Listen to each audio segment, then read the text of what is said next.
1. Bacalah teks laporan observasi berikut. Kulit jeruk dapat dijadikan bahan plastik yang mudah terurai. Geoffrey Coates dari Universitas Cornell Amerika Serikat, mengekstrak kulit jeruk lalu mengoksidasi minyak kulit jeruk.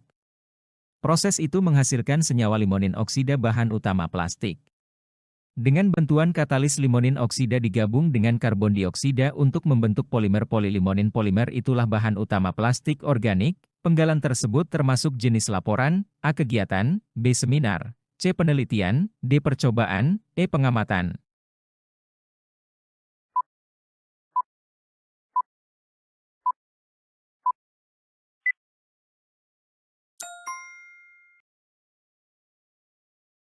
Jawabannya adalah percobaan.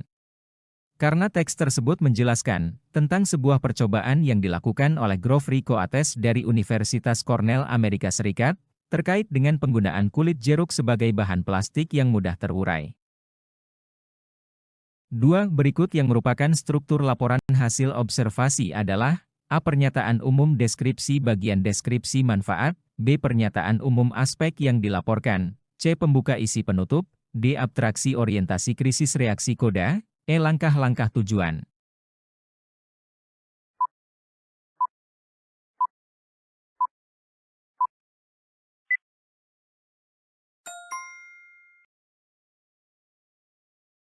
Struktur teks laporan hasil observasi terdiri atas 3 bagian, yakni deskripsi umum, deskripsi bagian dan deskripsi manfaat.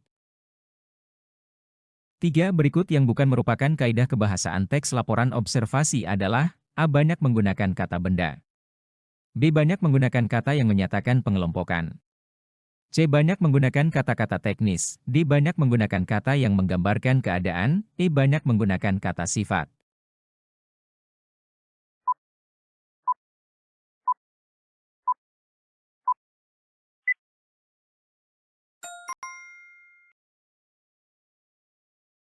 Jawabannya adalah banyak menggunakan kata sifat. Kaidah kebahasaan dalam teks laporan observasi cenderung lebih banyak menggunakan kata benda, kata yang menyatakan pengelompokan, kata-kata teknis, dan kata yang menggambarkan keadaan untuk menggambarkan hasil observasi secara objektif. Penggunaan kata sifat cenderung lebih sedikit dalam teks laporan observasi. 4. Cermatilah kutipan di bawah ini. Mereka perlu lebih banyak bergaul dengan literatur-literatur yang menyajikan bahasa dalam bentuk baku, beragam bacaan yang mendorong mereka berpikir, berasa dan berkomunikasi dengan bahasa yang logis dan tertata. Dalam teks eksposisi cuplikan tersebut tergolong ke dalam unsur A. Fakta, B. Masalah, C. Saran, D. Argumen, E. Pendapat.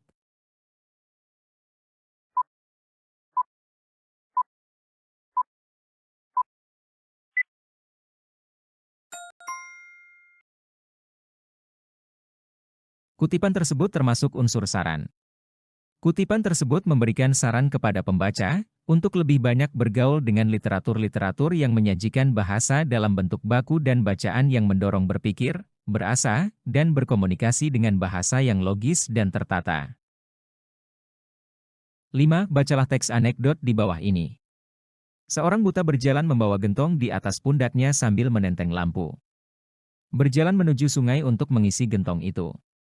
Seseorang yang melihatnya berkata, "Wahai orang buta, malam hari dan siang hari sama saja bagimu. Lalu apa manfaat lampu itu?" Orang buta itu menjawab, "Hai orang yang suka mencampuri urusan orang lain. Lampu ini kuperuntukkan kepada orang yang buta hati, agar ia tidak terpeleset atau menabrakku."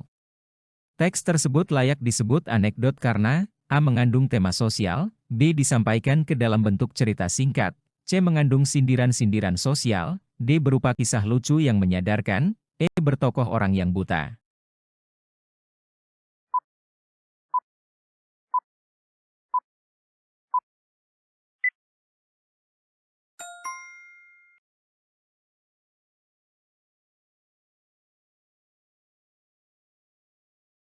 Enam. Bacalah kutipan hikayat berikut. Watwe lalu mengingatkan agar Towatua dan keturunannya tidak membunuh dan memakan daging buaya. Apabila larangan itu dilanggar maka Towatua dan keturunannya akan mati. Sejak saat itu Towatua dan anak keturunannya berjanji untuk melindungi binatang yang berada di sekitar Sungai Tami dari para pemburu. Pesan moral yang terkandung dalam hikayat di atas adalah, A. Seharusnya orang itu makan daging. B. Pentingnya menepati janji. C. Harus menghormati orang lain. D. Kita harus pandai menghargai orang lain. E. Hendaknya memilih keluarga yang bisa memberikan keturunan.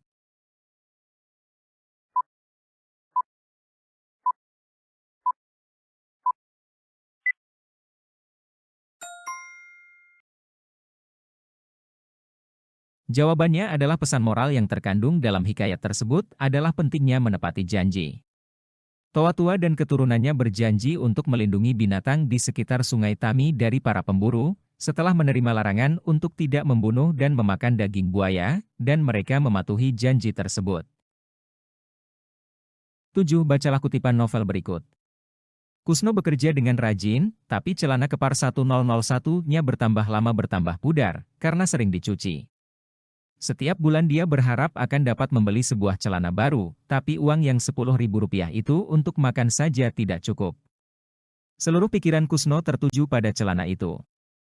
Apakah yang terjadi pada dirinya apabila celana itu sudah tidak bisa dipakai lagi? Setiap hari ia berdoa agar Tuhan tidak menurunkan hujan. Jika turun hujan, Kusno akan kembang kempis memikirkan celananya itu. Masalah yang diungkapkan dalam kutipan novel di atas adalah A. Keadaan perasaan Kusno, B. Keprihatinan hidup Kusno, C. Pengabdian khusus dari hati nurani, D. Kegiatan rutin Kusno, E. Kenang-kenangan yang tidak terlupakan.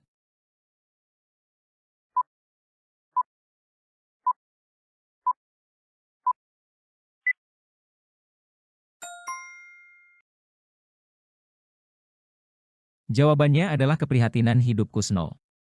Kutipan tersebut mengungkapkan keprihatinan Kusno terhadap keadaan ekonomi dan kebutuhan hidupnya yang sulit dipenuhi, terutama terkait dengan keinginannya untuk membeli celana baru namun terkendala oleh keterbatasan finansial.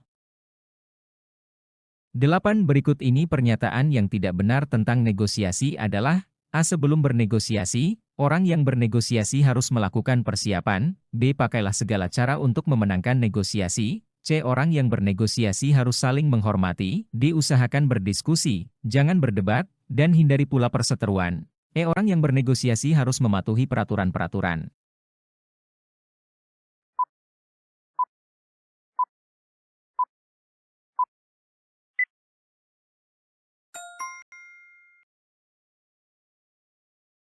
Jawabannya adalah pakailah segala cara untuk memenangkan negosiasi. Pernyataan ini tidak benar karena dalam negosiasi, penting untuk tetap mengedepankan etika dan integritas dalam mencapai kesepakatan yang adil dan menguntungkan bagi semua pihak, bukan sekadar memenangkan negosiasi dengan segala cara. 9. Di bawah ini yang bukan merupakan sikap yang dimiliki saat bernegosiasi adalah A. Menggunakan bahasa yang santun, B. Memonopoli pembicaraan, C. Menghargai mitra bicara, D. Arah pembicaraan tidak keluar dari pokok pembicaraan, E. Bersikap sopan.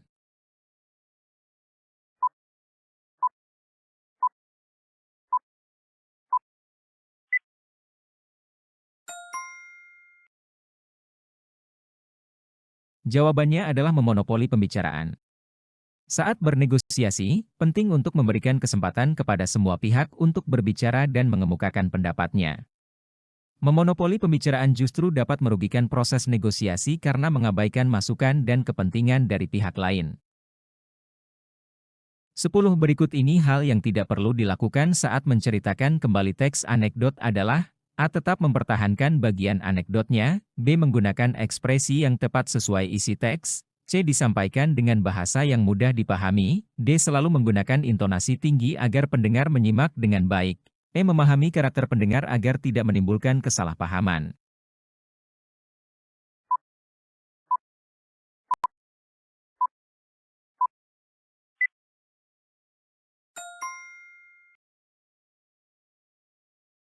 Jawabannya adalah selalu menggunakan intonasi tinggi agar pendengar menyimak dengan baik.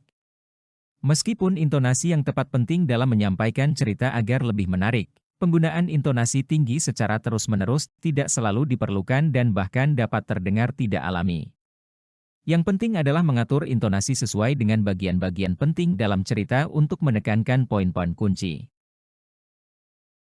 11. Berikut ini struktur negosiasi yang benar adalah A. Permintaan pemenuhan penawaran persetujuan pembelian orientasi. B. Orientasi permintaan pemenuhan penawaran persetujuan pembelian. C. Tujuan langkah-langkah untuk mencapai suatu tujuan. D. Tesis argumentasi pernyataan pendapat. E. Abstraksi orientasi krisis reaksi koda.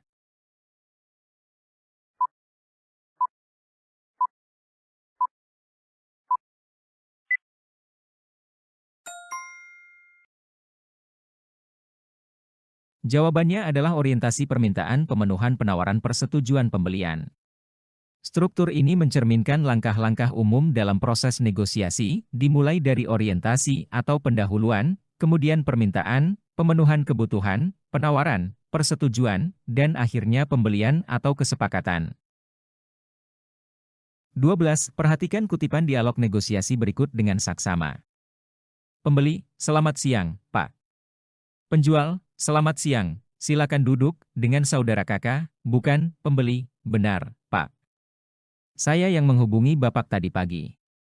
Kutipan dialog di atas termasuk dalam struktur teks negosiasi, yaitu A. Orientasi, B. Permintaan, C. Penawaran, D. Pemenuhan, E. Persetujuan.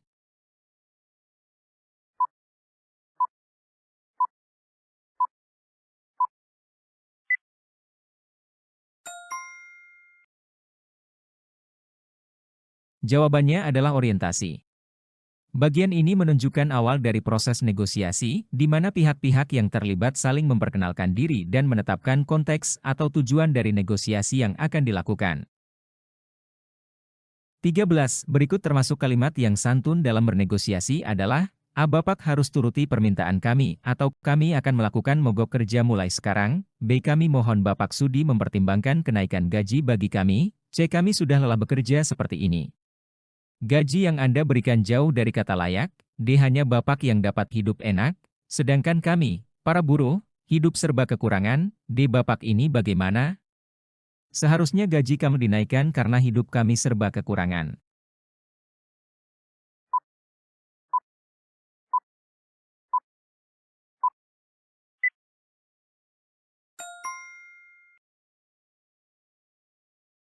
Agar proses negosiasi berjalan lancar, tentunya bahasa yang digunakan harus mengutamakan kesopanan. Hal ini dilakukan untuk mengurangi kesalahpahaman dalam komunikasi. Dalam teks negosiasi, bahasa yang sopan atau santun biasanya dimulai dengan kata tolong, silakan, boleh, maaf, mohon, dan lain sebagainya. Berikut termasuk kalimat yang santun dalam bernegosiasi, adalah kami mohon Bapak sudi mempertimbangkan kenaikan gaji bagi kami. 14. A. Selamat siang, Mbak. Silakan duduk di tempat yang sudah kami sediakan. B. Baik, terima kasih. Kutipan dialog tersebut termasuk pasangan tuturan. A. Meminta tolong, menolak permintaan. B. Menawarkan, menerima tawaran. C. Meminta, memenuhi permintaan. D. Mengusulkan, menerima usulan. E. Memerintah, mematuhi perintah.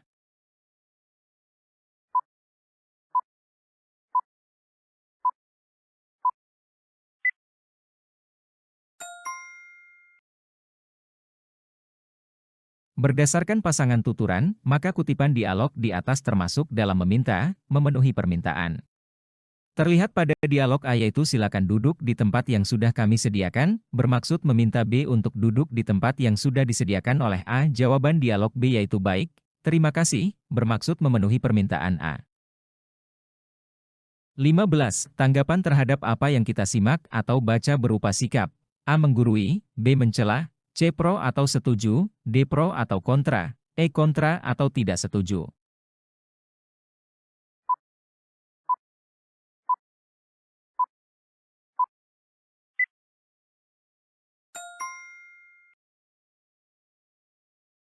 Apa yang kita simak atau baca dapat diberikan tanggapan berupa pro atau kontra atau menyempurnakan. Kita bisa saja merasa tidak setuju dan setuju dengan apa yang kita baca atau simak. 16. Cermati kutipan berikut. Saudara penyaji, apakah hanya faktor kurangnya pengawasan orang tua yang menjadi penyebab kenakalan remaja? Berdasarkan pertanyaan di atas, tanggapan penyaji yang paling tepat adalah A. Sebaiknya, sebelum bertanya harus dipikirkan terlebih dahulu. B. Baiklah, saya akan menjelaskan faktor-faktor penyebab kenakalan anak tersebut. C. Pertanyaan saudara terlalu bertele-tele. D. Pertanyaan saudara sangat menyimpang dari pokok permasalahan. Sebaiknya Anda dengarkan dulu penjelasan kami.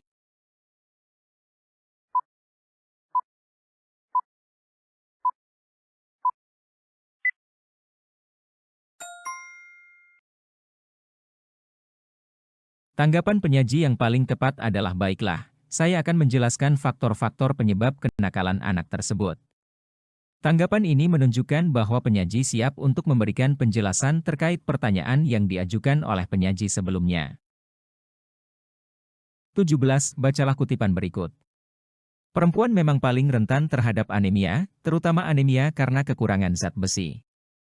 Darah memang sangat penting bagi perempuan. Hal ini terutama pada saat hamil, saat zat besi itu dibagi dua, yaitu bagi si ibu dan janinnya. Jika si ibu anemia bisa terjadi abortus, lahir prematur dan juga kematian ibu melahirkan. Padahal kita ingat di Indonesia angka kematian ibu melahirkan dan kematian bayi masih cukup tinggi. Bahkan bagi janin, zat besi juga dibutuhkan, terutama juga ada kaitannya dengan kecerdasan. Masalah diskusi dari teks di atas adalah A. Anemia penyakit berbahaya, B. Bahaya melakukan abortus, C. Kondisi ibu-ibu di Indonesia, D. Tingginya angka kematian ibu melahirkan, E. Pengaruh zat besi bagi ibu dan anak-anak.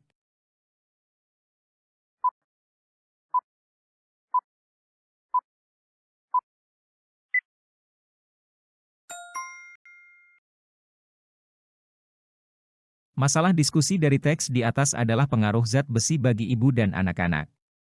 Teks tersebut membahas tentang pentingnya zat besi bagi perempuan, terutama pada saat hamil, serta dampak kekurangan zat besi pada ibu dan janin, seperti abortus, kelahiran prematur, dan kematian ibu melahirkan. 18. Bacalah teks berikut untuk menjawab soal nomor 18 dan 19. Maaf saudara pemakalah. Saya punya pendapat yang sebaliknya dengan saudara.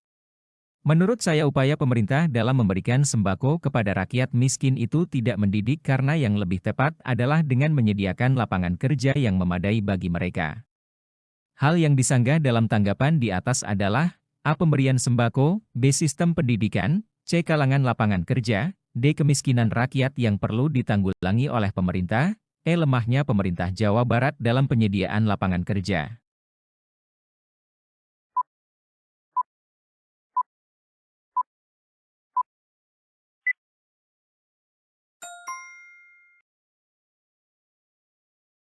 Yang disanggah dalam tanggapan di atas adalah pemberian sembako. Penulis menyatakan bahwa pemberian sembako tidak mendidik dan mengusulkan solusi yang lebih baik, yaitu menyediakan lapangan kerja yang memadai bagi rakyat miskin. Dalam teks tersebut, terdapat kalimat yang tidak efektif karena kesalahan penulisan huruf kapital, yakni pada kata A. Maaf, B. Saudara, C. Pemerintah, D. Sembako, E. Menurut.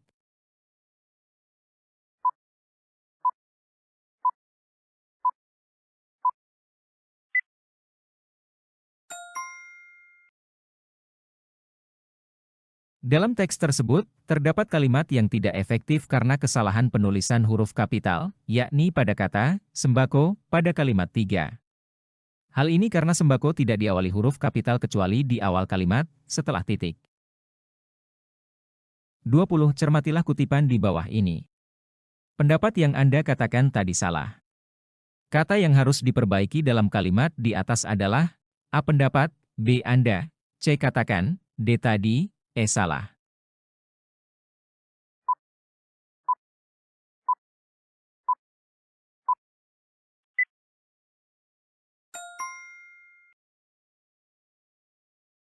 Dalam KBBI huruf kapital adalah huruf yang berukuran dan berbentuk khusus, lebih besar daripada huruf biasa. Kegunaan huruf kapital di antaranya adalah 1. Penanda awal kalimat, 2. Memulai petikan langsung, 3. Penulisan nama seseorang, 4. Penulisan nama gelar atau jabatan, 5. Penulisan nama tempat, 6. Penulisan nama lembaga, organisasi, atau instansi, 7. Penulisan sebuah judul atau nama objek. Penulisan kata Anda pada kalimat tersebut seharusnya diawali huruf kapital menjadi Anda. 21. Seharusnya dalam menyampaikan tanggapan dan kritikan kita harus bersikap A. Penuh harapan, B. Objektif, C. Apatis, D. Subjektif, E. Emosional.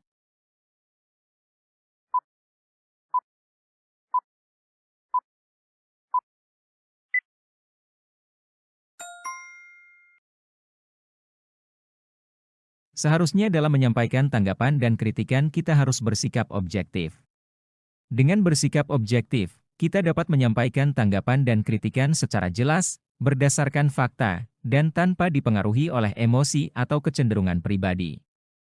Hal ini membantu agar pesan yang disampaikan dapat diterima dengan baik oleh pihak yang dikritik. 22. Bacalah kutipan teks biografi tokoh berikut. Sejak tahun 2005, saya mulai melamar untuk menjadi ilustrator penerbit dunia. Caranya, saya memasang lamaran pekerjaan untuk menjadi ilustrator di berbagai web dengan dilengkapi ilustrasi terbaik karya saya. Tapi, lama sekali enggak dapat order. Paling hanya order membuat komik tanpa imbalan. Meski begitu, tetap saya kerjakan sambil mengasah kemampuan menggambar, kata Ardian.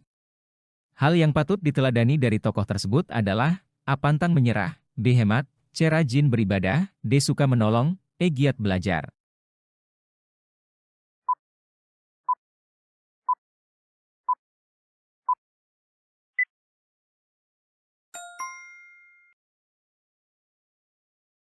Hal yang patut diteladani dari tokoh tersebut adalah pantang menyerah. Meskipun menghadapi kesulitan dalam mendapatkan pekerjaan sebagai ilustrator penerbit dunia, Ardian tetap gigih dan tidak menyerah. Ia terus berusaha dengan cara mengasah kemampuan menggambar dan tetap melakukan pekerjaan yang ada, meskipun tidak mendapatkan imbalan yang sepadan. 23. Pada struktur teks biografi, bagian orientasi berisi A. Pandangan tokoh terhadap sesuatu, B. Pengenalan dan gambaran tokoh, C. Peristiwa yang dialami tokoh, D. Masalah yang dialami tokoh, E. Pandangan penulis terhadap tokoh.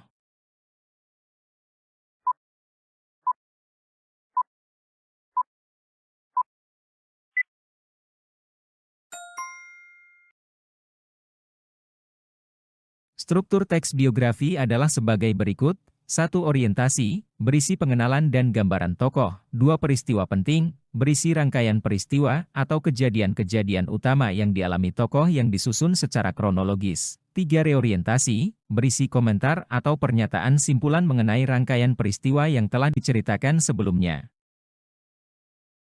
24. Bacalah kutipan anekdot di bawah ini. Demi ibunya yang telah bersusah payah membiayai hidup dan pendidikannya, Habibie belajar dengan sungguh-sungguh.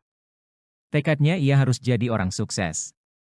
Pada saat ia kuliah di Jerman itu, tahun 1955, di ASEAN, 99% mahasiswa Indonesia yang belajar di sana diberi beasiswa penuh. Hanya beliaulah yang memiliki paspor hijau. Ketika musim liburan tiba, ia menggunakan waktunya untuk mengikuti ujian dan bekerja. Sehabis masa libur, ia kembali fokus belajar. Gaya hidupnya ini sangat berbeda dibandingkan teman-temannya yang memilih menggunakan waktu liburan musim panas untuk bekerja, mencari pengalaman, tanpa mengikuti ujian. Isi peristiwa dan masalah dalam teks biografi di atas adalah A. Bagian penutup, B. Pesan dan kesan penulis, C. Kejadian semua yang dialami tokoh, D. Gambaran awal tentang tokoh, E. Bagian pembuka.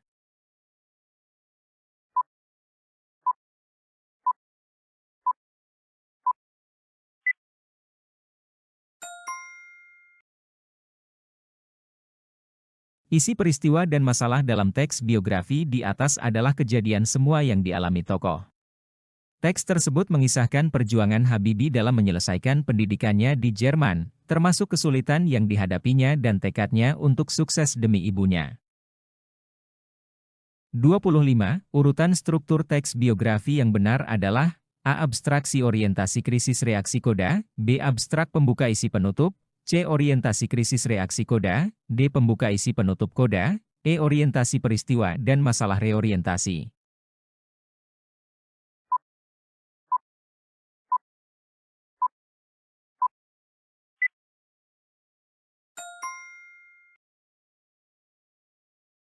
Struktur teks biografi ada 3, yaitu orientasi, peristiwa penting, dan reorientasi. 26. Bacalah kutipan di bawah ini.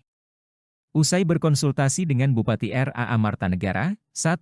Pada 16 Januari 1904, 2. Dewi Sartika membuka sekolah istri pertama se-India Belanda, 3. Tenaga pengajarnya 3 orang, Dewi Sartika dibantu misalnya, Nyonya Poerwo dan Nyonya Oewit, 4. Murid-murid angkatan pertamanya terdiri dari 20 orang, menggunakan ruang pendopo Kabupaten Bandung, 5.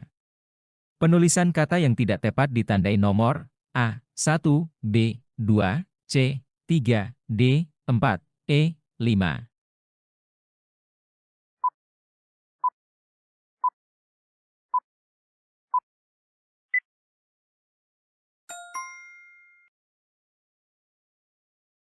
Kata dibantu tidak usah digunakan dan harus diikuti langsung dengan nama orang berikutnya, karena sudah ada titik 2 di awal nama pertama. 27 dilihat dari bentuk tulisannya, atau karangan yang menceritakan kehidupan tokoh ternama termasuk karangan berbentuk A. Narasi, B. Eksposisi, C. Argumentasi, D. Deskripsi, E. Persuasi.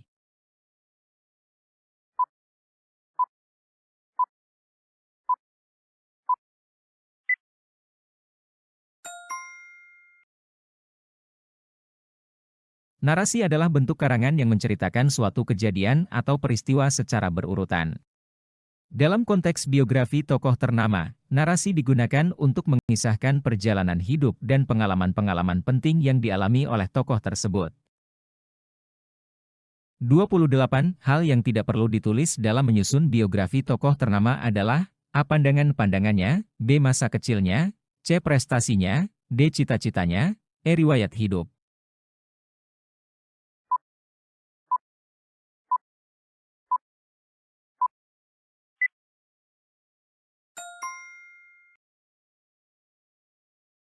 Dalam menyusun biografi tokoh ternama, hal yang tidak perlu ditulis adalah pandangan-pandangannya, karena fokus utama biografi adalah pada riwayat hidup, masa kecil, prestasi, dan cita-cita tokoh tersebut. Pandangan-pandangannya lebih cocok disajikan dalam analisis atau penilaian terpisah tentang tokoh tersebut. 29. Bacalah puisi di bawah ini. Penggalan puisi di atas bertemakan, A. Keindahan burangrang tangkuban perahu, B. Merdunya suara seruling di pasir tipis, C. Jamrut tercecer di pucuk-pucuk pohon, D. Kekaguman penyair pada tanah kelahiran, E. Gema seruling.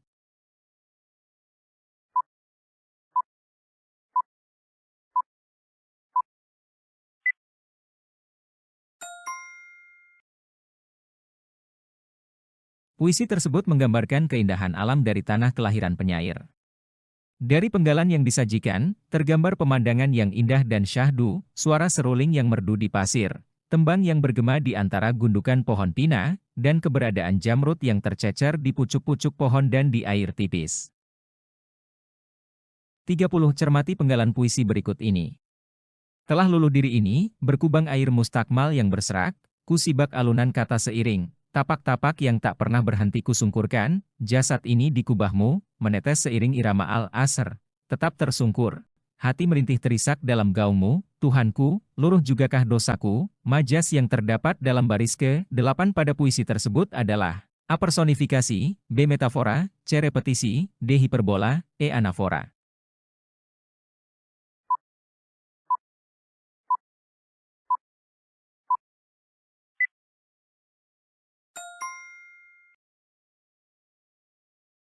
Dalam baris tersebut, hati diumpamakan dapat merintis, menangis, dan terisak. Terdengar suara tangisan, dalam gaungmu, suasana lingkungan yang terdengar. Personifikasi adalah majas yang memberikan sifat-sifat manusia pada benda mati atau makhluk lain yang tidak hidup. Dalam hal ini, hati yang sebenarnya bukan makhluk hidup diumpamakan dapat merintis dan terisak sehingga memberikan kesan yang lebih kuat pada perasaan penyair.